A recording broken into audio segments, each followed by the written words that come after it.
나만의 신앙 고백과 감사 예물. 나만의 신앙 고백과 감사 예물. 아멘. 나만의 신앙 고백과 감사 예물. 시편 34편 8절에는 이렇게 다윗이 고백하고 있습니다. 너희는 여호와의 선하심을 맛보아 알지어다.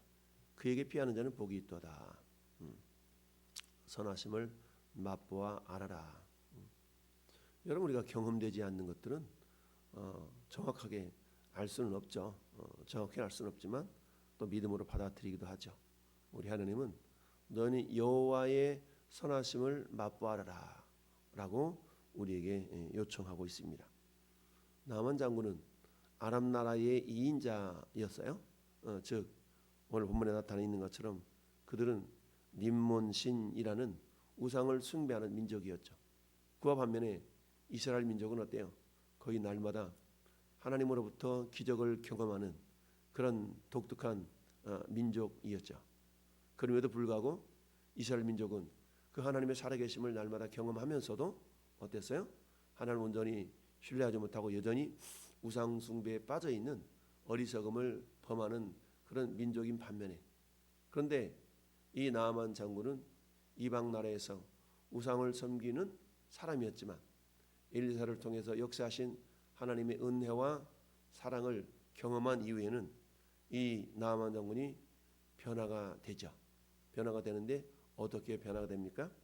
15절 말씀에 있는 것처럼 이제 이스라엘 외에는 온 천하에 신이 없는 줄을 아나이다, 이렇게 말씀하고 있습니다. 여러분, 온 천하에 신이 왜 없겠어요? 신이 많죠. 단지 그들이 섬기는 신 자체가 생명이 없는 신이기 때문이죠. 여러분, 온 우주상에, 온 지구상에 수많은 나라마다 여러분 법이 있고 정치가 있어요. 그러나 법이 없고 정치도 없는 나라가 있죠. 그렇지만 반드시 있는 것은 종교라는 것이 있다고 그랬어요.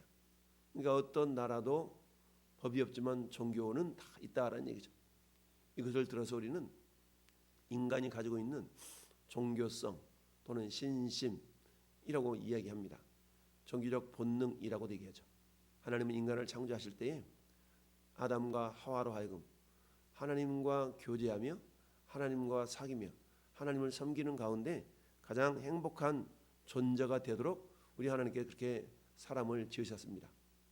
그런데 사단에 의해서 죄가 들어오면서 그런 하나님을 향한 사랑과 교통과 교제에 그 길이 막혀 버렸죠. 그러다 보니까 어때요? 오고 오는 세대, 즉 아담 위에 오는 모든 세대들은 태어나면서부터 주님을 사랑합니다, 이런 어떤 감각이 사라져 버린 거죠. 그럼에도 불구하고 여전히 어때요? 하나님의 피조물이기 때문에 그들 내면 속에는 영적인 하나님을 향한 갈급함, 이런 것들이 있도록 되어져 있는데요. 그런데 이런 어떤 영적인 갈급함을 하나님을 향한 그런 어떤 원인으로 삼아야 되는데 죄 때문에 하나님을 향한 그 길이 멈춰져 버렸기 때문에, 막혀버렸기 때문에 그들은 종교라는 것을 만들어서 나름대로 신을 찾고자 합니다. 그런데 실상은 그들이 찾는 신이 하나님이심에도 불구하고 그게 하나님인지를 모르죠. 자, 이처럼 나아만 장군은 엘리사의 말에 순종하여서 요단강에 7번 몸을 담글 때에 그 몸이 어린아이 살처럼 회복이 되었다라고 14절은 말씀하고 있습니다. 이처럼 본인이 기적을 경험하니까 어때요? 야, 정말 이스라엘의 신 외에는 온 천하에 신이 없다라고 믿음을 고백하고 있습니다. 여러분, 이처럼 자기 몸이 깨끗해진 것을 보고 어때요? 15절에 나아만이 모든 군대와 함께 하나님의 사람에게로 따라합시다. 돌아와서, 다시 왔다는 얘기입니다. 돌아왔어요. 나 나왔네 하고 핑 가버리는 게 아니고 다시 돌아왔어요. 이는 누가복음에 10명의 문득병자들이 예수님을 향하여서 나타낸 예수의 우리를 불쌍히 여겨달라고 이렇게 얘기했을 때 예수님이 어때요? 너희 몸을 제사장에게 보이라 라고 주님 말씀하시죠. 이 10명의 문득병자들이 주님 말씀을 듣고 어때요? 순종해서 제사장을 향해 가죠. 왜냐하면 그 당시에 이 병이 문둥병이냐 아니냐, 문둥병이 나았냐 덜 나았냐, 이걸 확인하는 방법이 제사장을 통해서 확인이 되었기 때문이죠. 근데 10명의 문둥병자들이 제사장에게로 가다가 나음을 입었다라고 성경 말씀하고 있죠. 가다가 예수님 말씀 이 말 그 당시에는 여전히 문둥병이 있었지만, 그러나 그들이 예수의 말씀을 듣고 가다가 문둥병이 나왔다. 이것은 마치 요한복음 2장의 가나 혼인잔치에서 포도주가 떨어졌을 때 하인들에게 6개의 물동이에게 항아리 물을 이렇게 채워서 물을 연회장에게 떠다 주라라고 말씀하시잖아요. 그때 물을 뜬 그 하인들은 연회장에 가는 도중에 물이 변하여 포도주가 된 기적을 경험하죠. 마찬가지로 누가복음의 10명의 문둥병자들은 어때요? 그들이 예수의 말씀을 듣고 제사장에게로 가다가 문둥병이 났죠. 야, 이처럼 가다가 근데 어때요? 그 가운데 10명의 문둥병자들 가운데 한 사람이 예수님께로 와서 감사했다, 살해했다. 오늘 본문을 말하면 예물을 드렸다 라는 얘기거든요. 그러자 예수님이 그렇게 말씀하시죠. 야, 너 10살이면 다 낫지 않았냐? 근데 9은 어디 있지? 라고 9명을 찾죠. 오직 한 사람만이 예수님께로 와서 살해했다, 감사했다 라는 얘기죠. 그러다 보니까 예수님이 하신 말씀이 가라, 내 믿음이 너를 구원했다 라고 말씀하시죠. 즉 구원하셨다라는 얘기, 구원했다는 얘기 뭡니까? 다시는 문둥병이 재발하지 않을 그런 은혜를 덧입게 된 거죠. 이처럼 여러분, 감사라는 것은 허락하신 은혜, 하나님 허락하신 은혜를 인치는 그런 역사가 있다라는 것을 우리는 알아야 됩니다. 10명의 문둥병자 가운데 오직 한 사람만이 예수님께 와서 살해, 감사했다는 얘기죠. 이 자만이 문둥병이 재발하지 않는 완치, 구원의 역사가 임했던 것을 우리가 봅니다. 자, 오늘 본문에 나만 장군 역시 그런 거죠. 나만 장군은 온 천하에 신이 없는 줄을 내가 압니다 라고 돌아왔어요. 돌아와서 그러면서 뭐라고 합니까? 청하건대 당신의 종에게 예물을 받으소서라고 했어.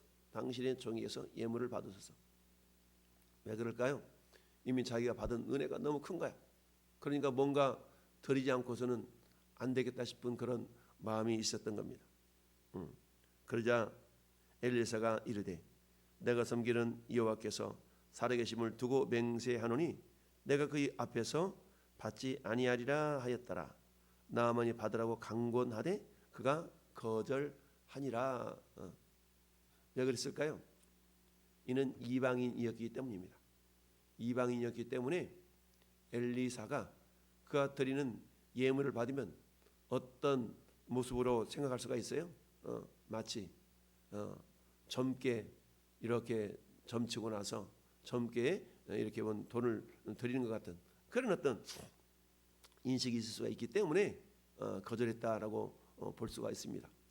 어찌하든 그럼에도 불구하고 이 나만 장군의 마음은 자기가 받은 은혜에 대한 보답을 어떻게 하면 좋을까라는 그런 생각을 가지고 있었던 것이죠. 그랬더니 엘리사가 거절하자 이제는 나만 장군이 또 요청을 합니다. 청하건대 노새 2마리의 흙을 당신의 종에게 주소서. 이제부터는 종이 번제물과 다른 희생제사를 여호와 외에 다른 신에게는 드리지 아니하고 다만 여호와께 드리겠나이다.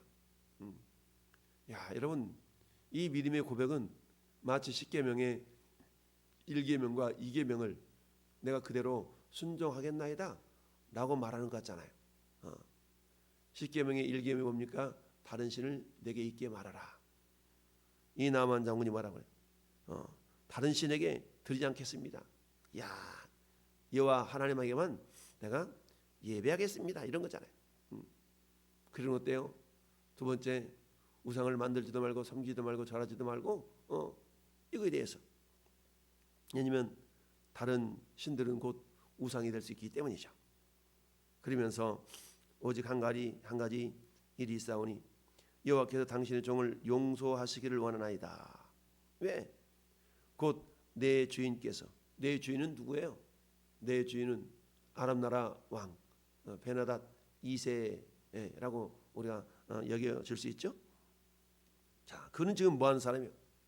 지금 아람은 섬기는 신이 림몬 신이라는 우상이잖아요. 그러니까 왕이 섬기는데 자기 신하인 자기가 왕과 함께 섬기지 않을 수 없지 않습니까? 그러니까 용서를 구하는데 내 주인께서 아람 나라 왕께서 림몬의 신당에 들어가 거기서 경배하며 그가 내 손을 의지하심에 내가 림몬의 신당에서 몸을 굽히오니 내가 림몬의 신당에서 몸을 굽힐 때에 여호와께서 이 일에 대하여 당신의 종을 용서하시기를 원하나이다. 왜? 나만 장군은 아람 나라의 왕이 아니기 때문에 자기 왕 옆에서 수종드는 신하에 불과하다. 근데 왕이 림몬 신당에 들어가서 제사를 하는데 왕은 허리를 숙이는데 자기가 뻣뻣하게 이러고 있다면 이건 마치 역적과도 같은 그런 존재가 돼버리니까 왕이 허리를 이렇게 굽힐 때 나도 어쩔 수 없이 굽힙니다. 그렇지만 이건 용서해 주십시오. 나는 여호와 하나님만 섬기는 그런 사람이 되겠나이다 라고 한 거 아니겠어요? 여러분, 믿음이 어릴 때는 이런 모습이 어찌 보면 당연할 수밖에 없는 그런 연약함이 있는 거 아니겠습니까? 하나님은 이러한 연약함을 외면하지 아니하시죠. 우리도 마찬가지입니다. 예수 막 믿고 그 말로 예수님이 정말 나의 구주인가? 라는 건 믿음을 고백은 했지만 그러나 어때요? 믿음이 연약할 때는 때로는 우리가 어떤 조직 생활을 하는 경우가 있잖아요. 어떤 회사는 우리가 최첨단 시대를 살아가면서도 고사 지내는 것은 최첨단하고는 상관이 없어요. 돼지 머리 올려놓고 우리 회사가 잘 되길 기원합니다. 신년 할애 때에 이런 경우가 있잖아요. 그러면 어때?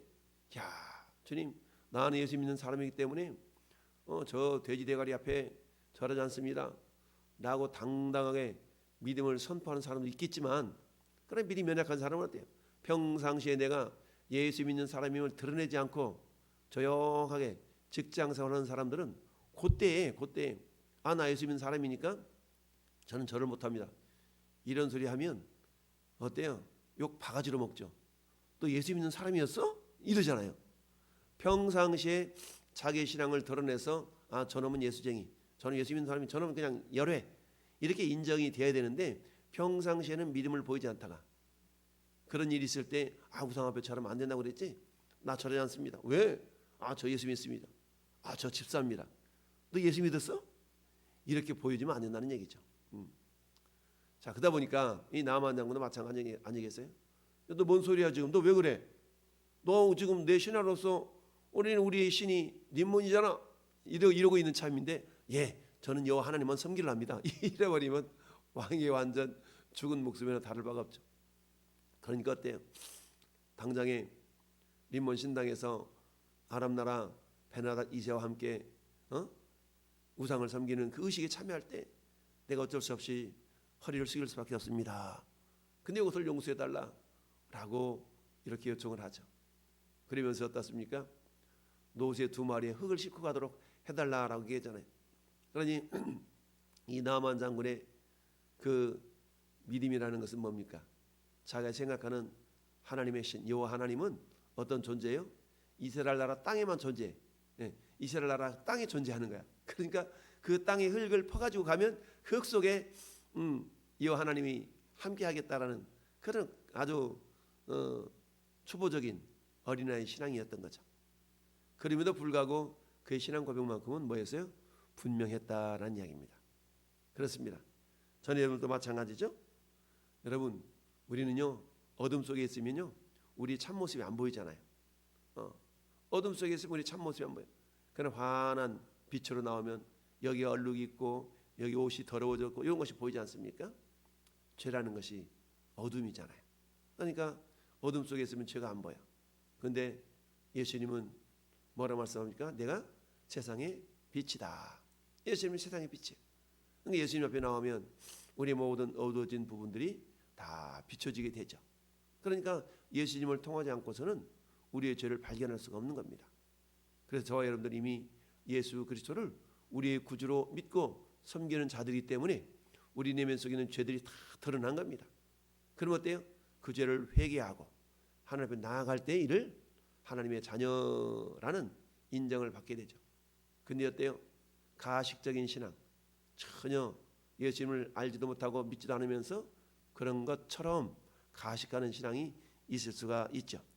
사랑하는 성도 여러분, 저나 여러분들 이제는 우리도 이 나만 장군과 같이 우상을 섬기는 그런 이방인들이 아니었습니까? 이제는 어때요? 그래서 예수 빛 안에서 우리가 참 신앙, 참 믿음을 부여받은 자들이 되었습니다. 그렇다면 내가 발견한 그 하나님의 놀라운 은혜와 사랑, 내가 경험한 그 하나님의 놀라운 은혜와 사랑을 나만 간직히 해서는 안 되죠. 11월 한 달 이제 시작하는 첫날에 이러한 하나님의 은혜와 사랑으로 구원받은 우리에게 주님이 말씀하시죠. 이제 너희는 모든 민족에게 가서 내가 너에게 분부한 모든 것을 가르쳐 지키게 하라. 오직 성령이 너에게 임하시면 너희가 권능을 받고 예루살렘과 온 유대와 사마리아와 땅끝까지로 내 증인이 되리라. 나는 그런 말씀을 의지하고 기억하면서 11월 한 달 동안에 주님이 기뻐하시는 하나님의 사람들이요 축복의 통로들로 귀하게 쓰임받기를 예수님의 이름으로 축원합니다. 아멘.